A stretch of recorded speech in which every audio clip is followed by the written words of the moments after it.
What does it truly take to build the largest contiguous land empire in history? What were the key ingredients, the essential elements that allowed one man to dominate so much of the known world? It's more than just armies and ambition, more than just the clash of steel and the thunder of hooves. It takes a mind and will forged in the crucible of hardship, a spirit tempered by the unforgiving realities of a brutal world. Genghis Khan, born Temujin, a name that would echo through the ages, rose from abandonment and near certain death on the harsh Mongolian steppe, a land that tests the limits of human endurance. He ascended to become a ruler whose name still inspires awe, respect, and yes, fear, even centuries later. His story is not just a chronicle of relentless conquest, of battles won and territories seized, but about the creation and implementation of a brutal yet effective system of justice that held his vast, sprawling empire together. In a world perpetually teetering on the edge of chaos, a landscape rife with betrayal and shifting alliances, he forged a nation, uniting disparate warring tribes into a single formidable force, the Mongols. He instilled in them a single identity, a shared purpose, and an unwavering loyalty to him and his vision. His rule was a potent combination of unparalleled military genius, a keen understanding of strategy and logistics, strict rewards for loyalty and valor, and punishments so severe, so absolute, that few, if any, dared to even contemplate breaking his meticulously crafted laws. We'll delve into the methods he employed when dealing with enemies, those who dared to oppose him, traitors who violated his trust, and even members of his own family who threatened his power. We'll reveal the often harsh but undeniably effective logic that underpinned his legendary and often feared sense of justice. This is far more than just a dry history lesson filled with dates and names. It's a gripping exploration of power, the intoxicating allure of control, and the often unbearable price of maintaining order in a chaotic world. To understand Genghis Khan's harsh punishments, we must look at his brutal childhood. After his father was poisoned, Temujin's family was abandoned, forced to survive alone on the unforgiving steppe. Loyalty became his only law, betrayal the greatest sin. Even as a boy, he killed his half-brother to assert authority, an early sign of his resolve.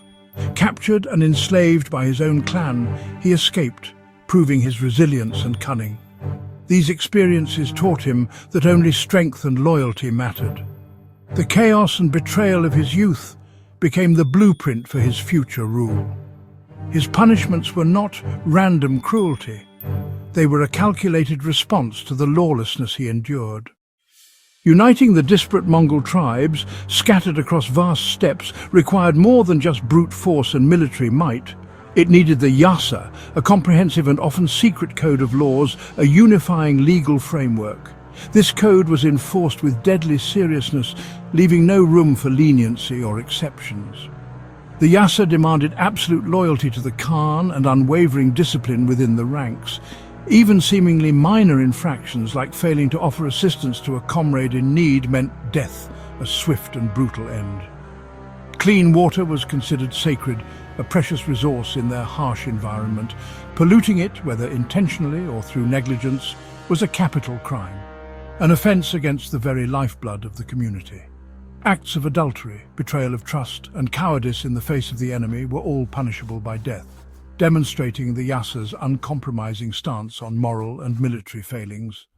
The Yasa's overarching purpose was clear and unambiguous: eliminate internal conflict and petty squabbles, so the Mongols could focus their collective energy and resources on external conquest and expansion.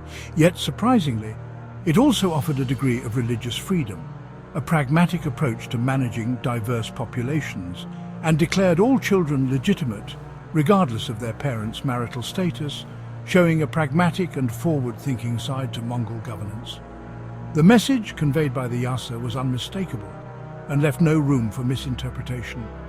Break the law, and you will pay the ultimate price, with no hope of reprieve. The Yasa's iron grip, maintained through fear and swift punishment, held the sprawling empire together, its rules effectively written in the blood of those who dared to defy them. a stark reminder of the consequences of disobedience. Fear, not mercy or compassion, was the bedrock and the very foundation upon which Mongol order and dominance were built.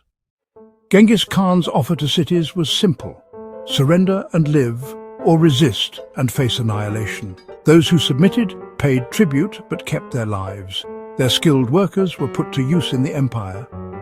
But resistance brought total destruction. Soldiers and civilians alike were slaughtered, cities erased from the map. Tales of massacres at Samarkand and Bukhara spread terror, making others surrender without a fight. The Mongols used psychological warfare as much as military might. Sometimes, rivers were diverted to wash away the ruins, ensuring nothing would rise again. This was not senseless violence, but a calculated warning to others. The message: defy the Khan, and your world will cease to exist.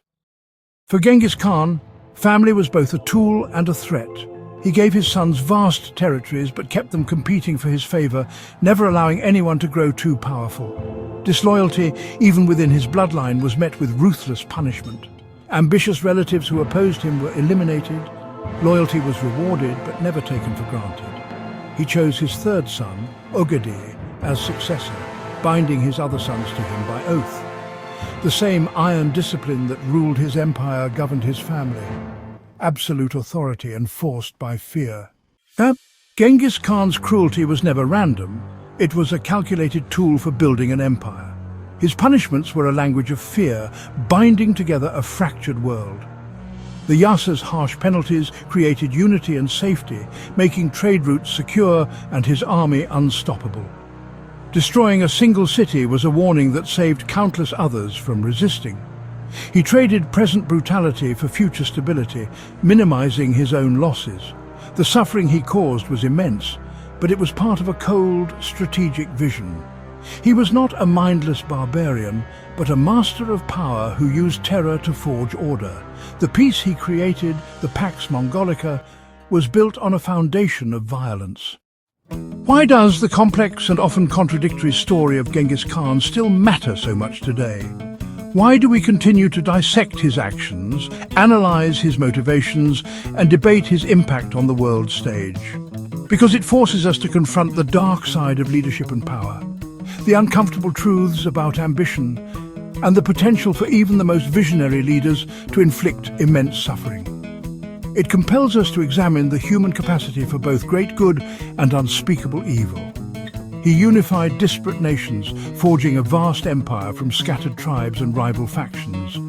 He created safe trade routes, facilitating the exchange of goods, ideas, and cultures across continents, fostering a period of unprecedented interconnectedness, and brought order, a structured, albeit often brutal, system of governance that brought stability to conquered lands. But at a terrible cost, a cost measured in the lives of millions and the destruction of countless cities and cultural treasures. His methods challenge us to ask, do the ends ever truly justify the means? Can any amount of progress or unity excuse the widespread violence and oppression that characterized his reign?